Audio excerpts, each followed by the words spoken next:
So with Valentine's Day, which has just been and gone, it got me thinking about something. It got me thinking of the worst Valentine's Day that I ever had, and it's something I've never forgotten. It was a little while ago now, but nevertheless I've never forgotten it.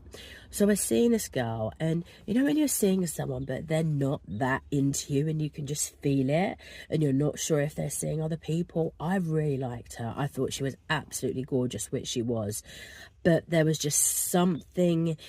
It was almost like I could just feel something really wasn't like right between us. And yeah, I kept sort of trying, but she, you know, she was a little bit avoidant, a bit distant, but she seemed really up for Valentine's Day. She was like, let's spend it together. And I was like, okay. Like, I've never been like a massive V-Day fan. I was like, let's go out. She was like, no, I want to stay in. I was like, okay. So I made her dinner, put some mood lighting on, got her some cheap presents. For me though, Valentine's Day, if you're going to celebrate it, it's all about the card, you know, what someone writes. That means more than, you know, anything. So got her a card, some presents. I was broke at the time, so nothing fancy. And she came over, and at the time we were both smokers. I don't smoke anymore, but we were both smokers. And she was like a big green smoker, like big.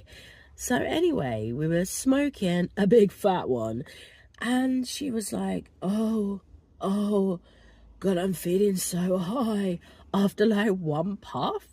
And I was thinking, why is she acting like this? Like, me and this girl have sat there and smoked like a whole 10 bag or whatever, and she's been fine. So I don't know what this is about. She's like, oh, I'm so high. And I thought, what is this behaviour? And I said, oh, okay, would you like some orange juice, water? I was like, don't have any more then. She's like, oh, I'm just feeling so weird. I was like, right, do you want something to eat? And then her phone rang. And when her phone rang, she didn't answer it normally. She went into the toilet, didn't stumble, nothing. Kept going into the toilet, in and out of the toilet on her phone, just acting dodgy, just strange. And I remember thinking, this really doesn't feel right. Anyway, she comes out of the toilet and starts like, oh, I'm really not feeling good. And I'm like, okay, you know, sit down, let me get you something. Next thing I know, I hear slam. This girl has literally ran out the damn flat. Like, hasn't even said bye, hasn't even said I'm going, just slam the door. And because and